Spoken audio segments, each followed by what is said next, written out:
మేధావి బడుగు బలహీన అగ్రవర్ణాల ఆశాజ్యోతి పేదల పాలిటి పెన్నిది భారతదేశానికి దశ దిశలను నిర్దేశించిన శ్రీ జాతి విముక్తుడు భారతరత్న రాజ్యాంగ సృష్టికర్త నిర్మాత అయిన డాక్టర్ బిఆర్ అంబేద్కర్ జయంతి వేడుకలను నంద్యాల జిల్లా జూపాడ బంగ్లా మండలంలో ఘనంగా నిర్వహించారు. ఈ కార్యక్రమానికి నందికొట్కూరు నియోజకవర్గం శాసనసభ్యులు విచ్చేసి డాక్టర్ బిఆర్ అంబేద్కర్ విగ్రహానికి పూలమాలలు వేసి నివాళులర్పించారు. ఈ కార్యక్రమంలో సురేంద్రనాథ్ రెడ్డి, మండల కన్వీనర్ గుండ్రెడ్డి మోహన్ రెడ్డి, ఎన్బై బన్నుల సొసైటీ చైర్మన్ పిక్కిలి శ్రీనివాసులు, రాష్ట్ర యాదవ కార్పొరేషన్ డైరెక్టర్ కడియం వెంకటేశ్వర్లు యాదవ్, మహిళా అధ్యక్షురాలు ప్రసన్న లక్ష్మి, మండల ఎంపీపీ సిఐ సుబ్రహ్మణ్యం, టీడీపీ నాయకులు కార్యకర్తలు కలిసి డాక్టర్ బిఆర్ అంబేద్కర్ విగ్రహానికి పూలమాలలు వేసి 135వ జయంతి వేడుకలను ఘనంగా నిర్వహించారు. ఈ సందర్భంగా ఎమ్మెల్యే గిత్తా జయసూర్య మాట్లాడుతూ భారతదేశంలో ప్రతి ఒక్క చోట డాక్టర్ బిఆర్ అంబేద్కర్ జయంతి వేడుకలను నిర్వహించాలని తెలిపారు. ఏపీఓ మేడం గారిని, ఎస్ఐ సార్ గారిని అందరినీ స్టేజ్ మీదకి రావాల్సిందిగా మనవి చేస్తున్నాం.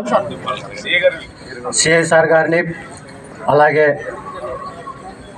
ముఖ్య అతిథులుగా వచ్చినటువంటి పెద్దలందరికీ ప్రేమపూర్వక ఆహ్వానం తెలియజేస్తున్నాం. అన్నా మీరు జరగండి అన్నా నువ్వు జరగనా.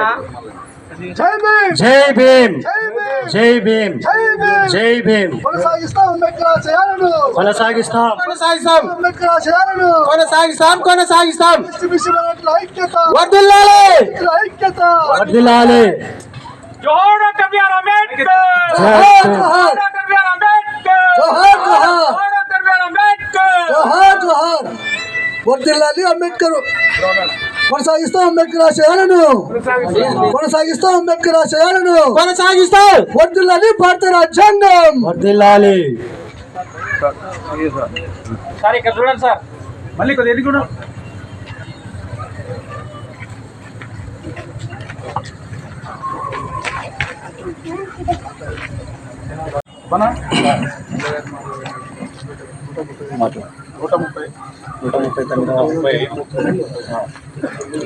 డాక్టర్ బిఆర్ అంబేద్కర్ 135వ జన్మదిన కార్యక్రమానికి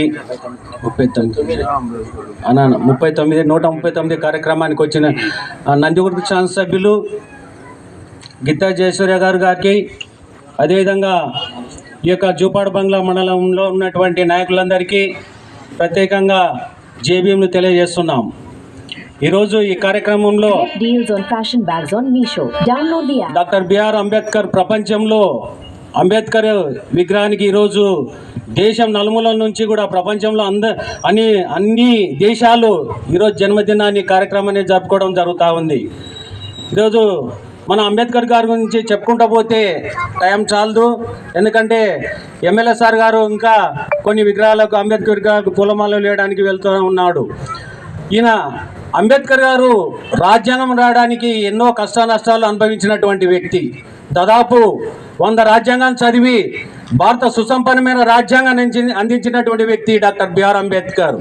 2 సంవత్సరాల 11 నెలల 15 రోజులు పట్టింది అంబేద్కర్ యొక్క రాజ్యాంగాన్ని రాయడానికి. ఆయన హిలియమైనటువంటి వాయుతో నింపినటువంటి గ్రంథాన్ని ఈరోజు ఢిల్లీలో గ్రంథాలయంలో ఉంది. అంబేద్కర్ రాసినటువంటి రాజ్యాంగం ప్రపంచంలో ఎవరు ఏ దేశంలో రాయనటువంటి రాజ్యాంగాన్ని రాసినటువంటి వ్యక్తి. ఈరోజు అమెరికాలో అయితేనేమి, ఐక్యరాజ్య సమితిలో అయితేనేమి, లండన్లో అయితేనేమి, ఈ యొక్క చైనాలో అయితేనేమి, తెలంగాణలో, ఆంధ్రప్రదేశ్లో విగ్రహాలకు పూలమాల వేయడం జరుగుతూ ఉంది. మన రాజ్యాంగానికి మంచి పేరు ఉంది. ఆయన రాసిన రాజ్యాంగం అన్ని కులాల మతాలకు సమాన హక్కులు కల్పించినటువంటి వ్యక్తి, శాంతి సమానత్వం సౌభ్రాతృత్వాన్ని కల్పించినటువంటి వ్యక్తి, పంచవత్సర ప్రణాళికను ఆదర్శ సూత్రాలను ఇచ్చినటువంటి వ్యక్తి డాక్టర్ బిఆర్ అంబేద్కర్. ఇప్పుడు మన ఎమ్మెల్యే సార్ గారు మాట్లాడవలసిందిగా కొట్టా ఉంది. జయంతి సందర్భంగా ఇక్కడికి ఆహ్వానించినటువంటి జూపాడ బంగ్లా మండల నాయకులకు, ప్రజలకు, అధికారులకు, సంఘ సేవకులకు అందరికీ పేరు పేరున అంబేద్కర్ గారి జయంతి శుభాకాంక్షలు తెలియజేస్తున్నాను. ముఖ్యంగా దేశంలో దేశ విదేశాలలోనే పేరు ప్రఖ్యాతులు గాంచినటువంటి వ్యక్తి డాక్టర్ బిఆర్ అంబేద్కర్ గారు. ఆయన రాసినటువంటి రాజ్యాంగ స్ఫూర్తి ఎన్నో దేశాలకు కావచ్చు, ఎంతో మందికి చాలా ఆదర్శమైనటువంటి ఒక మంచి అన్వేషణ చేసి ఈ రాష్ట్రంలో ఉన్నటువంటి, ఈ దేశంలో ఉన్నటువంటి గ్రామ స్థాయిలో ఉన్నటువంటివి అన్ని కూడా నిశ్చితంగా పరిశీలించి ఏ వ్యక్తికైనా సరే, ఎవరికైనా సరే ఎక్కడ అన్యాయం జరగకుండా అందరికీ సమానమైనటువంటి న్యాయాన్ని చేస్తూ ఒక మంచి రాజ్యాంగాన్ని నిర్మించి ఎన్నో దేశాలు గొప్పగా చెప్పుకున్నటువంటి భారత రాజ్యాంగంలో మన అంబేద్కర్ గారు రాసినటువంటి రాజ్యాంగం ఎంతో స్ఫూర్తిదాయకం అని చెప్పేసి ఈరోజు మనము గుర్తు చేసుకుంటాం.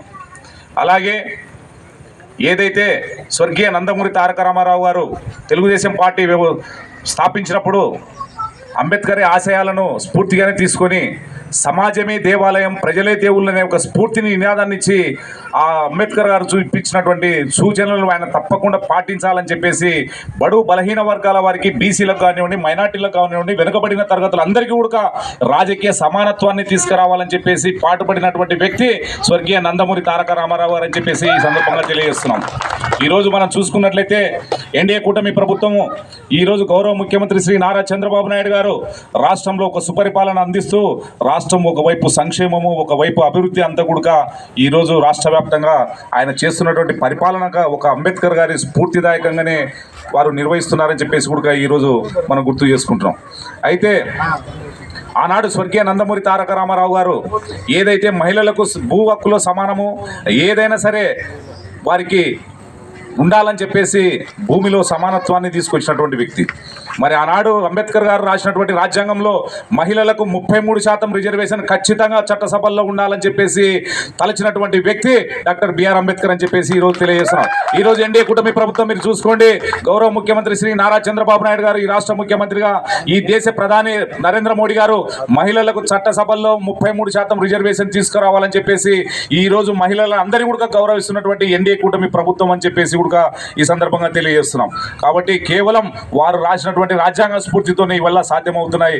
అలాగే అట్టడుగున్నటువంటి బడు బలహీన వర్గాల వారికి ఎక్కడైనా సరే సంక్షేమ పథకాలకు ఏమి ఇబ్బంది లేకుండా కూడా గౌరవ ముఖ్యమంత్రి శ్రీ నారా చంద్రబాబు నాయుడు గారు ఈరోజు ఈ రాష్ట్రంలో పరిపాలన సాగుతుందని చెప్పేసి ఈ సందర్భంగా తెలియజేస్తున్నాం. ఎందుకంటే ఒక వ్యక్తి రాసినటువంటి రాజ్యాంగాన్ని స్ఫూర్తిని తీసుకుని వాటి శాసనాలను అనుసరిస్తూ పరిపాలన చేయడం అన్నది చాలా సంతోషించదగ్గ విషయం అని చెప్పేసి కూడా ఈ సందర్భంగా తెలియజేస్తున్నాం. అలాగే ప్రతి ఒక్కరు అందరు కూడా డాక్టర్ బిఆర్ సాహెబ్ అంబేద్కర్ గారి ఆశయాలను సాధించే దిశగానే మనం అందరం పనిచేస్తున్నామని చెప్పేసి కూడా ఈ సందర్భంగా తెలియజేస్తున్నాం. మీరు చూసుకోండి, ఒక దళిత బిడ్డ, ఒక సామాన్యునికి తెలుగుదేశం పార్టీ గౌరవ ముఖ్యమంత్రి శ్రీ నారా చంద్రబాబు నాయుడు గారు ఈ నందికొట్కూరు నియోజకవర్గంలో మాండ్ర శివానంద రెడ్డి గారి ద్వారా నాకు అవకాశం కల్పించి ఈ రోజు ఒక పేద బడుగు బలహీన వర్గాల వాడు మీ వ్యక్తిగా మీ ముందు నడుస్తూ ఈ రోజు సీఎంఆర్ఎఫ్ చెక్కులు కావచ్చు, అభివృద్ధి కావచ్చు, ఏదైనా సరే అందరికీ సమానంగా ఉంటూ అందుబాటులో ఉంటూ పరిపాలన సాగించాలన్నదే మా యొక్క ఉద్దేశం అని చెప్పేసి కూడా తెలియజేస్తున్నాను. దీనికి సహకరించినటువంటి గౌరవ ముఖ్యమంత్రి శ్రీ మాండ్ర శివానంద రెడ్డి సార్ గారికి నా జీవితకాలం రుణపడి ఉంటానని చెప్పేసి కూడా ఈ సందర్భంగా తెలియజేస్తున్నాను. ఎందుకంటే మనం ఏ గుడికి వెళ్ళినా మాకు ఇది కావాలి అది కావాలని మొక్కుతాం, కానీ నాకు కనిపించే దైవాలు వీళ్ళిద్దరే, గౌరవ ముఖ్యమంత్రి శ్రీ నారా చంద్రబాబు నాయుడు గారు, మాండ్ర శివానంద రెడ్డి సార్ అని చెప్పేసి ఈ సందర్భంగా తెలియజేస్తూ నాకు ఈ అవకాశం కల్పించినటువంటి జూపాడ్బంగ్లా మండల దళిత బిడ్డలు కావచ్చు, బడుగు బలహీన వర్గాల వారు కావచ్చు, తెలుగుదేశం పార్టీ నాయకులు కావచ్చు, ప్రజలు కావచ్చు, అందరూ కూడా నన్ను ఈ విగ్రహానికి అన్న నువ్వే ఓపెన్ చేసావు, ఖచ్చితంగా ఈసారి రావాలని చెప్పేసి ఆహ్వానించిన ప్రతి ఒక్కరికి పేరు పేరున, ఎందుకంటే పేరు తీస్తే ఒకరికి అంకితం అవుతుంది కాబట్టి ఇది అందరి సమిష్టి కృషి కాబట్టి మీరు ఇక్కడికి ఆహ్వానించినందుకు మరీ ఒక్కసారి ప్రత్యేక ధన్యవాదాలు తెలియజేస్తూ సెలవు తీసుకున్నారు. Thank you.